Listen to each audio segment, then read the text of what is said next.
Back in episode 7, you'll have seen where I went from Grand Junction and followed the way of Denver and Rio Grande Western down to Montrose, to Ridgway, and on to Ouray.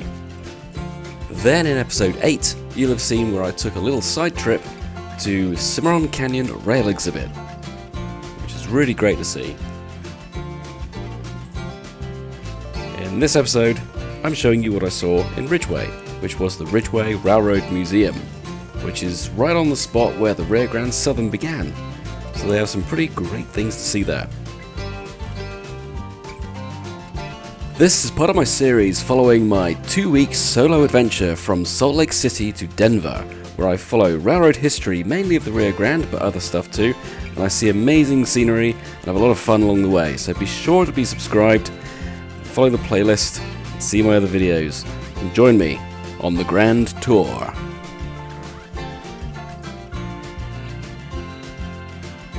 So, Ridgway was situated on the narrow gauge section of the Denver Rio Grande Western, with Montrose to the north and Ouray, end of the line, to the south. And the Rio Grande Southern started from here and went all the way down to Durango. You can see the museum with their circuit of track, and that road just to the left, that's pretty much where the railroad came through, with the Rio Grande Southern spurring off to the left just above the picture. So we're at the Ridgway Railroad Museum, which is usually only open on Saturdays, but it's Thursday today, and Larry here has very kindly come to meet me and show me around. So Larry, what's your experience with the geese and all? Well, my experience with the geese goes back quite a ways to 2000, but mostly with Galloping Goose number 5, which is in Dolores. Oh yeah. I've been volunteering here at the Ridgway Railroad Museum since April. Just April, right? Because I had just moved to Montrose. Okay. This is more convenient for me rather than driving all the way to Dolores. Dolores, right. And at the Galloping Goose number 5, I have quite a bit of experience driving that one also. That one travels a lot. It goes to the Durango Silverton Railroad. Yeah. And the Cumbres Toltec Railroad, and I drove that for 10 years. Yeah.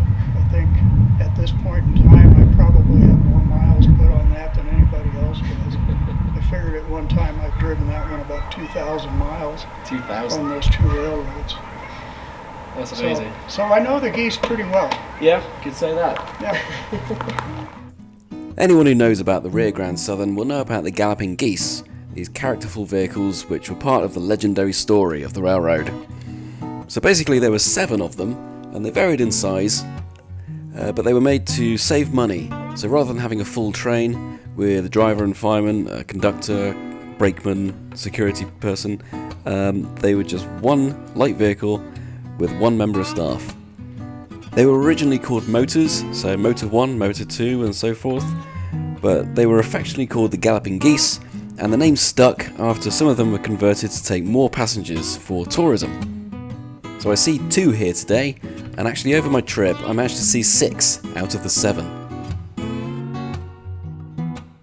This is not the original Motor 1. Yeah. This is a replica that was built by Carl Schaefer. He's a previous director of the museum here. Really the driving force behind putting all this stuff together over a period of many years, 20 years or so. Yeah. So anyway, he scratch built this as close to an exact replica of the original as he could get it. Right. Using 7 photographs and a sketch. 7 photographs? Yeah, that's what he built it from. Wow. So anyway, that was kind of the prototype of what became the Galloping Geese fleet. Yeah. The original, like I say, was built in 1931, and that one was scrapped in 1933, I believe. Yeah. But it proved the concept. Yeah. Cheap running for the railroad. Yeah, right. It cost $800 to build, and supposedly it paid for itself within a month. Cool. Wow. So that's that. And then What's that? Then we've got the rest of these, the Galloping Geese fleet, number 2 was a larger version from this one, but not as big as this. What we call the big geese, or the large geese, were numbers 3, 4, 5, and 7. Yep. So this being number 4, This is owned by the Telluride Volunteer Fire Department. And Okay. normally during the summer it's on display in Telluride and then brought back down here to spend the winter. Right.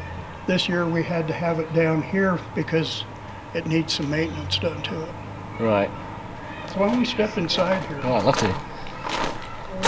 Let's have a look. Cool. And as you probably know, or you may know, Yep. Hang on. these were originally built with using a Pierce Arrow limousine body. Limousine, right? Yeah, it did not have these bus bodies on the front. Yeah, right. These bus bodies were obtained as war surplus. After World War II, the railroad got a hold of 4 of them. Well, actually, only 3 were used. I think they had 4, but only 3 of them were used Right. on geese 3, 4, and 5. Number 7 still has the original Pierce Arrow body on it. Oh, yeah. Anyway, from the dashboard all the way past the radiator is what's left of the Pierce Arrow. Mm-hmm. And then the bus body was slipped down on that. Right, opens up. Cool. Can make sense of the gears. Yeah. Well, it's a Spicer 5-speed transmission, Right. so basically like driving a truck. Mm-hmm. Without the wheel. Yeah, without a wheel. Yeah. And there's no brake pedal on the floor. The air brake handle is right there next to your Oh, right. knee. I see. Yeah. And then it has a manual brake also. What you see here was an enclosed freight box. Yeah. Didn't have the windows in the side, it just had 2 doors on either side. And it was used for that, hauling freight and mail. Yeah. And then passengers would be put up here in the front. But in those days, the passenger load for the Rio Grande Southern was maybe 2 or 3 people at a time. And economy-wise, it just could not stand firing up a steam engine and having a couple of coaches behind it, Yeah. plus a crew of 5. Yeah. So that's why these were designed and used, operated by one man. One-man band. Yep. And then after the railroad lost the mail contract in the spring of 1950 was when the back end was converted to the passenger version that you see now. With the windows cut in the side and seats in the back. We can go take a look in the back. Yeah. And so they operated in the summers of 1950 and 51, as you see it here. But then in the spring of 1952, the railroad filed for abandonment and it was granted.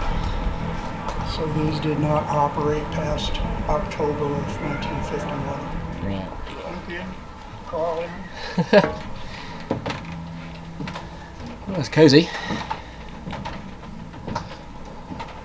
That's really nice cigarettes out.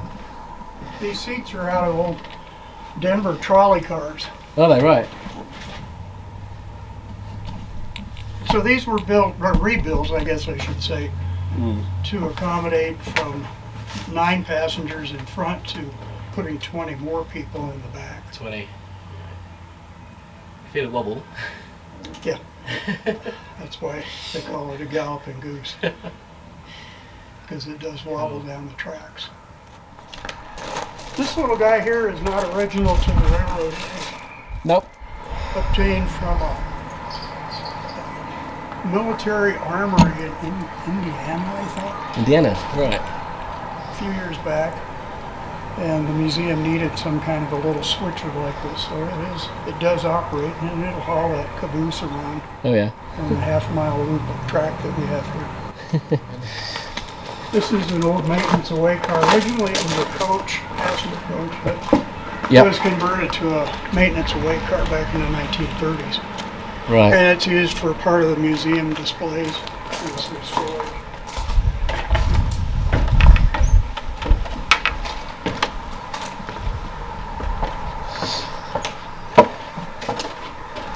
Wow. This is the Goose Fleet, and it's kind of self-explanatory. 1, 2, 3, down to the San Cristobal, which was not owned by the Rio Grande Southern. It was built for the San Cristobal Railroad that ran into Lake City. But all of these from 2 through 7 are original, and all of them still operate. Yeah, They well, run. And then the original number 1, you can see that yep, all the way down to the last picture, which is a photograph of the one that's here, right. the replica. And then here's some pictures of the restoration of Goose number 4 and the building recreation of number 1 is being rebuilt from scratch Oh, wow. from funds donated by various people, especially Carl Schaefer, who was a previous director of the museum. But it's being built from scratch at a place up near Grand Junction Wow. and should be in service and brought here for operation in a year or so.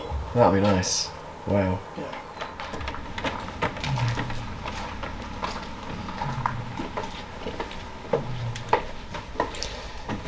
Right. Just a display of some tools, Yep. water tank spout, and this is pictures of all of the RGS air tanks.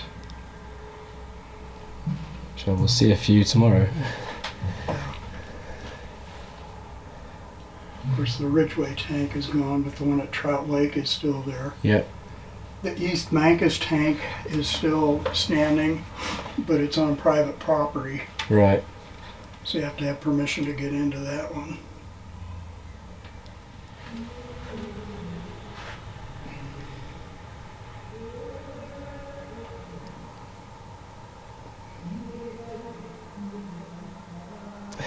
A stock car, just a basic stock car, it's Yep. just for storage. And there's a gondola over there. Gone. Yep. That drop bottom or no? Just high side. There's my side. Yeah.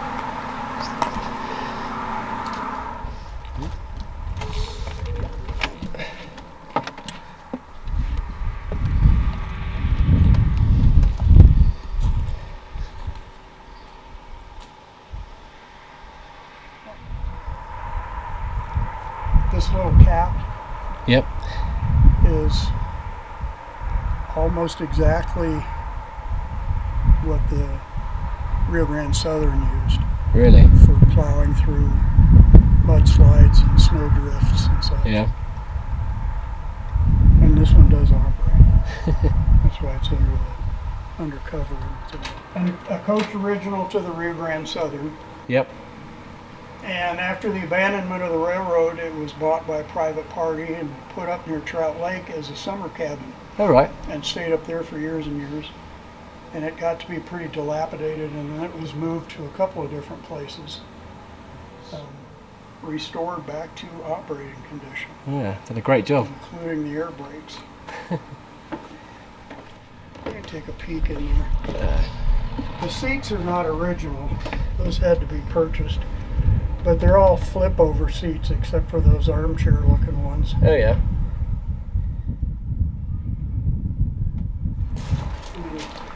Here's the story of this caboose. The short caboose. Shows a picture of it being restored.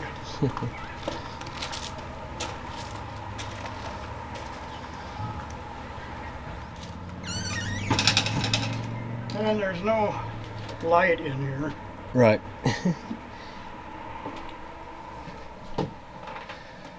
Cool. Accommodations for 4. Right. So bunks. Ooh.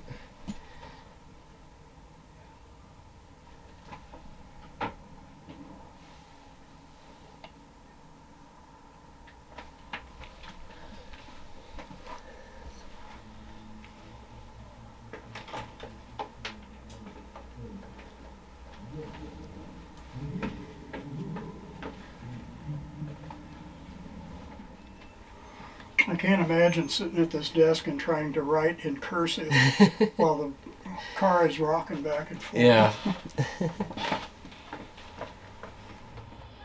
So, a little word on this caboose. You'll notice on one side it's painted bright red, Denver Rio Grande, number 91.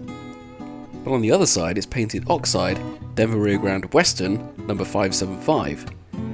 So it's the same caboose, just either side is painted at different times in its lifetime. Now as it happens, I've got a model of caboose number 575 with the flying Rio Grande logo, and I have one with a slightly earlier version with the Herald logo. And I have a third caboose, which I'm planning to paint bright red, the Denver Rio Grande.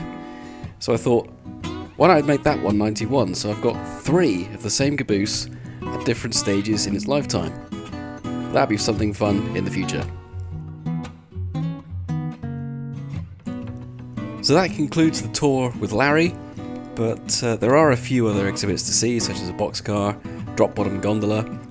I did take a lot of photos of all the exhibits, which are a good reference if you're modelling or whatever, so I might make those available in the future somehow, but we'll see. And it's worth mentioning, next door is another museum, but that's actually the original station building for Ridgway. It's not in the same position as it used to be, but that's actually it. But we'll see more about that in 2 videos time, when I'm tracing the Rio Grande Southern. But anyway, if you're in the area, please visit the Ridgway Railroad Museum. You can turn up any time and do a self-guided tour. There's information on all the exhibits so you can read up about them yourself, but they are properly open on Saturdays through the summer season, where all the exhibits are open so you can look inside them like I did on this day, and they give rides on either Galloping Goose or in the caboose. And in the future they'll have a steam engine, so that's very exciting and something to look forward to. And while you're here, please make a donation. There is some great work here. And from here it's on to the next video, which is Ouray, which is over there somewhere. Well, that was really awesome. So kind of Larry to come and show me around himself. It was really helpful and interesting. So, onwards. Let's see. Make sure you're subscribed, share the video, like, comment, and save the playlist. I'll see you soon. Thank you for watching.